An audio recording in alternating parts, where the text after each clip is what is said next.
रूपकुंड, कंकालों वाली झील।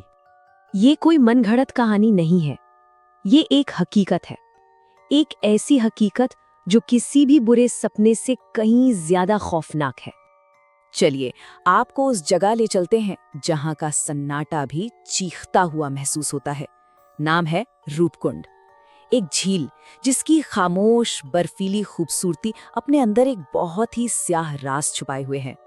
सोचिए, समुद्र तल से 16,000 फीट की ऊंचाई, इतनी ऊपर जहां हवा में ऑक्सीजन कम हो जाती है और नीचे की दुनिया बहुत दूर रह जाती है। ये जगह लगभग पूरे साल बर्फ की चादर ओढ़े रहती है। लेकिन हर साल बस कुछ हफ्तों के लिए जब सूरज की गर्मी इस बर्फ को पिघलाती है, तब पानी के नीचे से एक खौफनाक मंजर सामने आता है।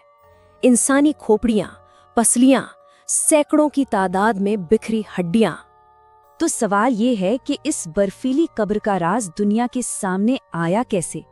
इसकी कहानी जानने के लिए हमें कई दशक पीछे जाना होगा, उस दिन जब पहली बार किसी की नजर इन कंकालों पर पड़ी। बात है साल 1942 की। एक ब्रिटिश फॉरेस्ट रेंजर अपनी रूटीन गश्त पर था जब उसने ये डरावना मंजर देखा।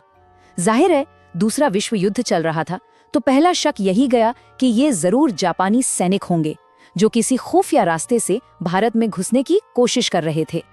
लेकिन जैसे ही उन हड्डियों की जांच हुई, ये पूरी की पूरी थ्योरी एक झटके में खारिज हो गई। पता चला कि ये कंकाल हाल फिलहाल के नहीं बल्कि सदियों पुराने हैं। और बस इसी एक खुलासे ने एक आसान से जवाब को एक बेहद गहरे रहस्य में बदल दिया। और इसके बाद जो सुराग मिला वो शायद सबसे ज्यादा चौंकाने वाला था। वो ये कि हर एक कंकाल पर चोटों का निशान बिल्कुल एक जैसा था, एक जैसा और बेहद अजीब। हर किसी की खोपड़ी पर और कंधों पर गहरे गोल फ्रैक्चर थे। लेकिन हैरानी की बात यह थी कि वहां किसी लड़ाई का कोई निशान नहीं था, ना तलवार का, ना तीर का। ऐसा लग रहा था मानो उन सब पर एक ही वक्त में किसी ने सीधा ऊपर से वार किया हो। जब मॉडर्न साइंस के सारे रास्ते बंद होते नजर आए, तो जवाब की तलाश एक ऐसी दुनिया में शुरू हुई जहां तर्क नहीं बल्कि विश्वास चलता है, यानी सदियों पुरानी लोक कथाओं की दुनिया।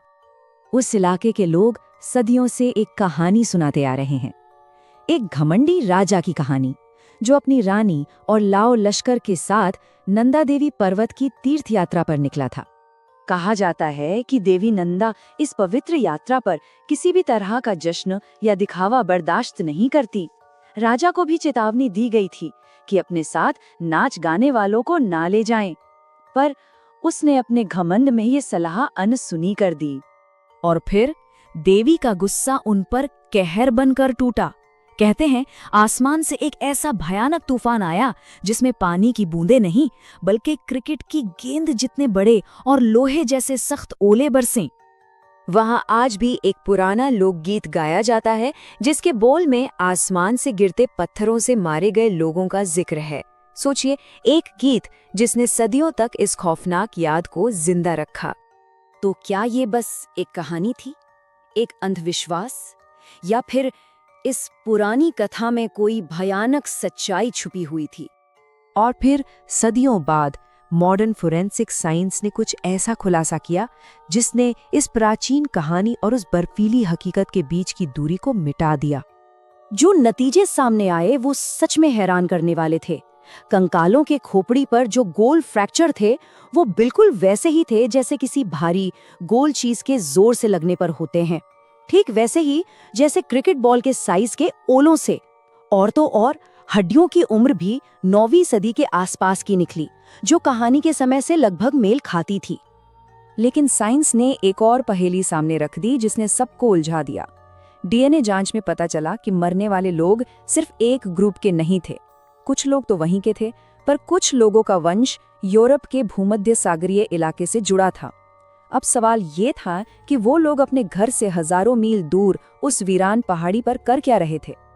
तो देखिए, साइंस ने एक पहेली सुलझाई तो कई और गहरे सवाल खड़े कर दिए, ऐसे सवाल जिनका जवाब आज भी उसी बर्फीली झील में कहीं दफन है। अगर ये वाकई एक शाही तीर्थ यात्रा थी, तो इतिहास में इसका कोई जिक्र क्यों नहीं है? अगर वो कोई सेना थी, तो उनके हथियार कहाँ हैं? वहां एक भी हथियार नहीं मिला। और सबसे बड़ा सवाल, भारत और यूरोप से आए इतने अलग अलग तरह के लोग एक साथ उस खतरनाक सुनसान रास्ते पर आखिर कर क्या रहे थे? और ये कैसे हो सकता है कि वो सब के सब एक ही जगह पर, एक ही पल में और एक ही तरीके से मारे गए? तो आखिर कौन थे वो लोग जो रूपकुंड में दफन हैं? क्या वो एक शापित शाही परिवार था, या रास्ता भटके हुए मुसाफिर, या फिर कोई ऐसा समूह जिसका राज इतिहास की गहराइयों में हमेशा के लिए खो गया है?